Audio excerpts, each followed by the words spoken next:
Merhaba arkadaşlar, ben İknur Dökmez. Kanalıma hoş geldiniz. Bugün sizlere şık bir küpe yapımı göstereceğim.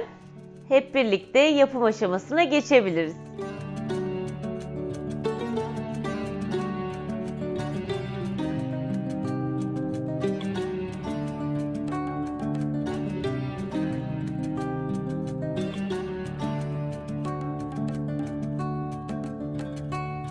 Gerekli olan malzemeler 0.18 milimlik misina kullanacağım. İsterseniz biraz daha kalın da kullanabilirsiniz. Boncuklarınızın genişliğine bağlı. Ya da ip de kullanabilirsiniz. Aletlerimiz var. İğnemiz var. Boncuk iğnesi. 0.11 milimlik bej renginde bir tane boncuk kullanacağım. Bir tane de gümüş renginde 0.11 milimlik boncuk kullanacağım. Küpe aparatları var. Böyle zincir olarak var. İsterseniz böyle halka da kullanabilirsiniz. Yani halka tarzı. Metal halkalara ihtiyacımız var. Çiviye ihtiyacımız var. Önceden yaptığım küpeleri de size göstereyim. Bu şekilde harika küpeler yapacağız. Dediğim gibi isterseniz bu şekilde de yapabilirsiniz.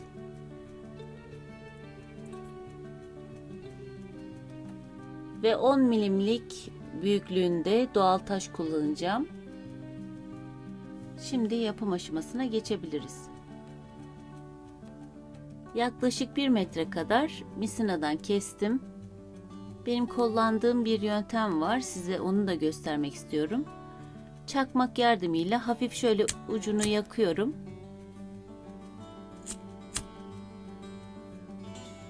Bu şekilde. Böyle yaptığım zaman çıkmıyor. Daha rahat kullanmamı sağlıyor. Sizler de deneyebilirsiniz. İğneme 8 tane toplamda boncuk alıyorum. Yani bir tane bej, bir tane gümüş, bir tane bej, bir tane gümüş, bir tane bej, bir tane gümüş, bir tane bej, bir tane gümüş olmak şartıyla 8 tane boncuk aldım. İstediğiniz rengi tabii ki kullanabilirsiniz. Ve indiriyorum. Ve bağlıyorum.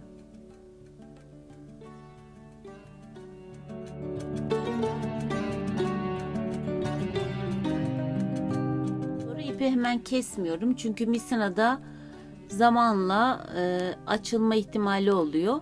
Yani işimi bitirdikten sonra keseceğim. O yüzden hem de tutmama yarayacak bu şekilde. Ve şimdi boncukların içinden gümüş boncuğa kadar ilerliyorum.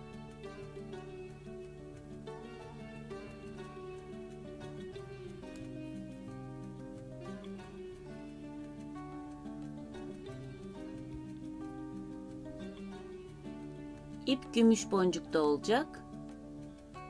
Burada yani. Toplamda 7 tane boncuk oluyor. Boncukları aşağı kadar indirdikten sonra ip şu anda üst tarafta. Ben alt taraftan giriyorum. Yani tersinden girmiş oluyorum. Bu şekilde.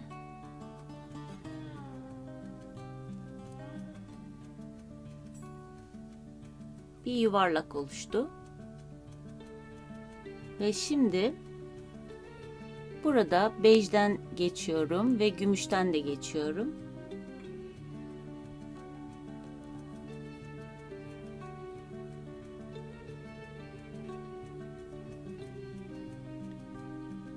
Şu an gümüş boncuktayım.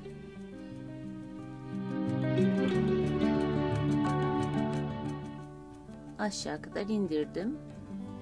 İndirdikten sonra şu an ip üst tarafta, yani şu an misina üst tarafta, alt taraftan giriyorum ve öndeki bejden ve gümüşten de geçiyorum.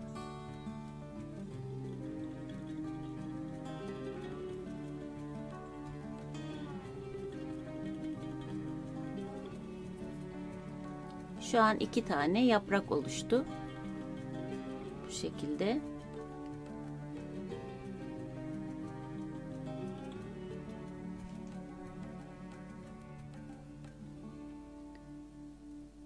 Yani hep aynı işlemi yapmış oluyoruz. Şu an aşağı indirdim. İp burada, yani misina üst tarafta. Ben alt taraftan giriyorum ve bejin içinden geçiyorum ve gümüşten çıkıyorum.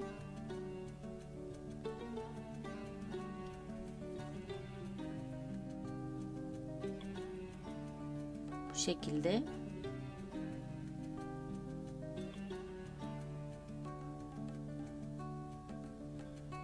Aşağı indirdim. İp şu an gümüşün üstünde, alt taraftan giriyorum.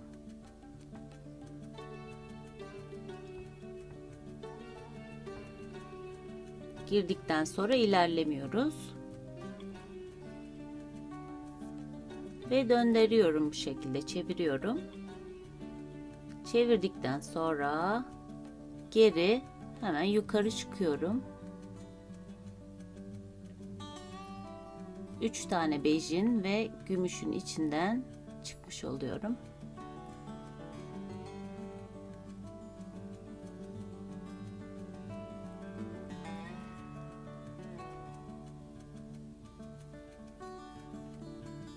Dört yapraklı bir yonca gibi oluştu. Tekrar aynı 3-5, bir tane gümüş, 3 tane bej rengi aldım. Aslında bütün işlemimiz hep aynı. Aynı sayıyı alacağız ve aynı renkleri alacağız. Aşağı kadar indirdim. İndirdikten sonra burada yapmamız gereken, hemen bir sonraki yaprağın üzerindeki gümüşten giriyorum.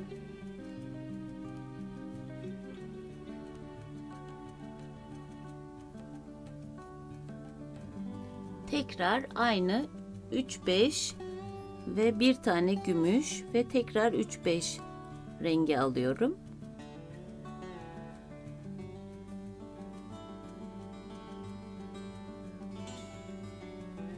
Aşağı indirdim.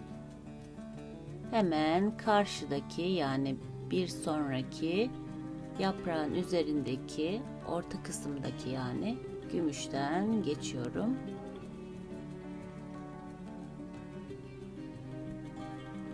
Farkındaysanız yuvarlak oluşuyor yavaş yavaş. 3 yaprağın da üzerine aynı şekilde yaptım. Ve şimdi dördüncüdeyim. Yani buraya batacağım. Aynı sayıda boncukları aldım. Ve burada hemen gümüşün içinden geçiyorum. Ve önündeki 3 tane bej renginden ve gümüşün içinden de geçiyorum.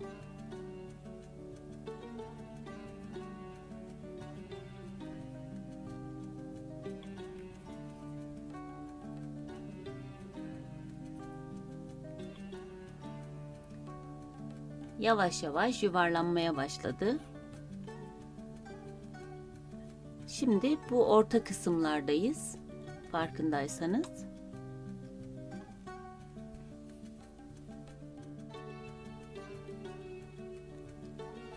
Tekrar aynı şekilde aldım boncukları. 3 bej, 1 gümüş ve 3 tane bej olarak aldım. İndiriyorum. Şimdi bir üst sıraya geçmiştik. Burada yapmamız gereken, bir tane gümüş atlayacağız. Yani önündeki gümüşe hemen batmıyoruz. Ve ikinci gümüşten gireceğiz. Yani orta kısım oluyor.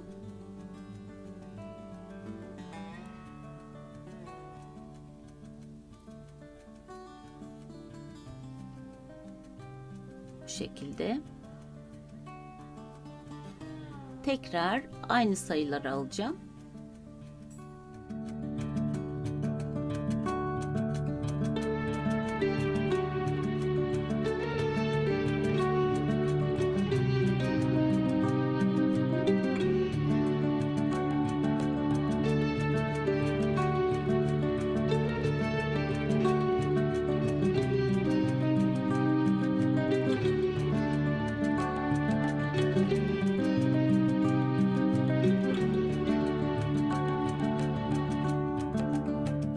Ve üçüncüye geçiyorum.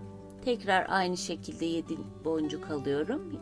3 5 1 gümüş 3 5 olarak. Burada yapmamız gereken bir tane gümüşü atlayacağız ve ikinci gümüşten gireceğim.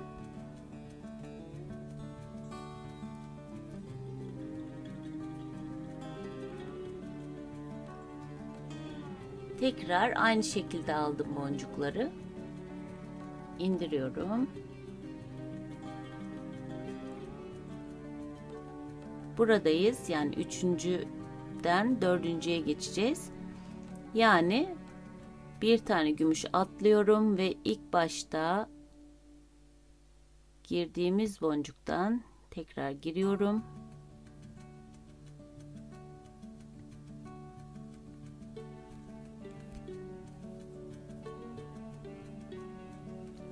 Şimdi gerdiğimizde sepet görünümünü aldı. Hatta doğal taşımızı da koyuyoruz.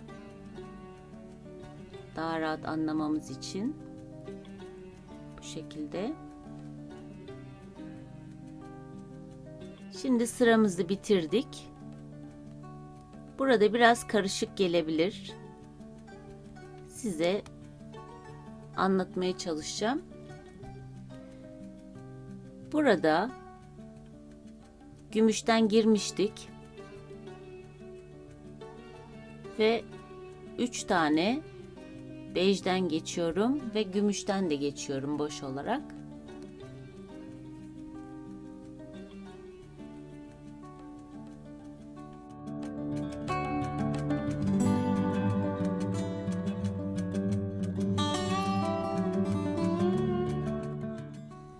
Yani yaprakların üzerine gelen gümüşlerden devam edeceğiz.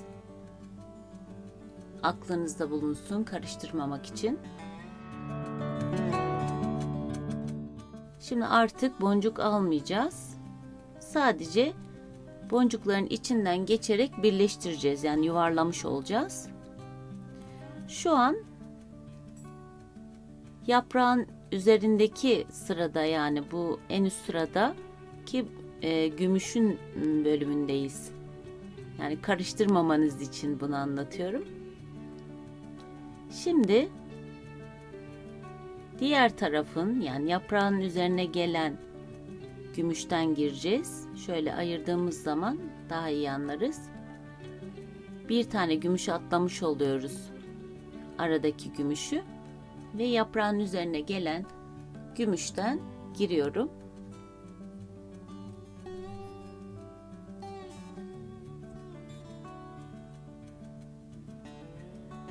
Bu şekilde kapanacak. Elimizde bu şekilde düzeltelim. Üst taraftaki sıra alta kayabilir. Şimdi bu gümüşü atlıyorum ve yaprağın üzerine gelen en üst sıradaki gümüşten giriyorum.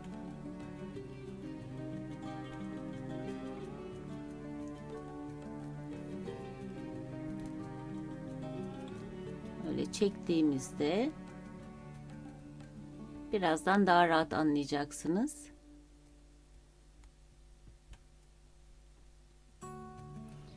Şimdi bu gümüşteyiz ve ortadaki gümüşü atladım. yaprağın üzerine gelen gümüşten geçiyorum.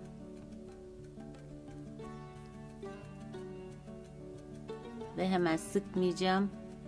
İçine doğal taşı koyayım. Ondan sonra sıkıyorum.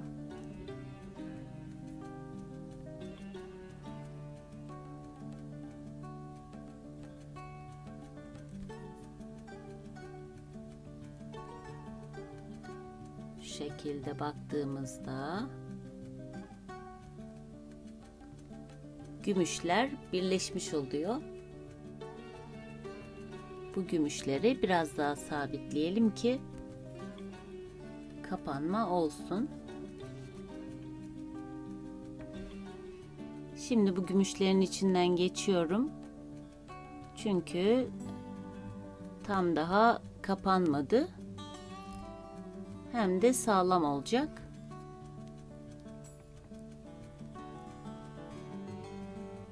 Evet, küçük topumuz da bitti. İçinden biraz daha dolaştırıp sağlamlaştırabilirsiniz. Misinayı gezdirebilirsiniz. Şimdi çiviyi geçireceğim. Yani geçiriyorum.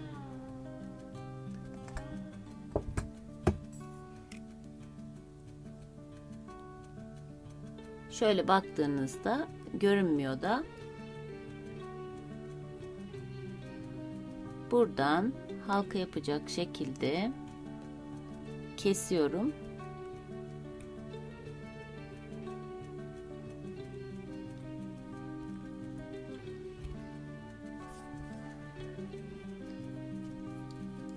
Kestikten sonra sağ tarafa eğiyorum ve ucunu bu şekilde tutup sol tarafa doğru yatırıyorum. Bu şekilde. Şimdi burada gördüğünüz gibi zincir geçireceğim. Küpe zinciri.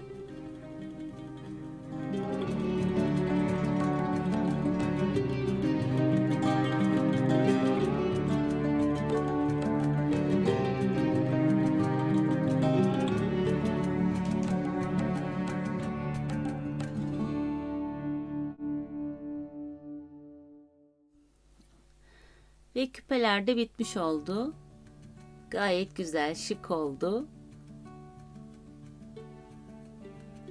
Bu top küpeyi yapmak için kullandığım malzemelerin hepsini Kovbiyets'ten almıştım. Açıklamalar bölümüne de linklerini de ekliyorum. Belki sizler de almak istersiniz. Bu küpe ekranını da oradan almıştım. Videomu izlediğiniz için hepinize teşekkür ederim. YouTube kanalıma abone olmayı unutmayın. Videolarımı beğenip paylaşabilirsiniz. Ayrıca videolarımdan anında haberdar olmak için zile basıp bildirimleri açmayı unutmayın.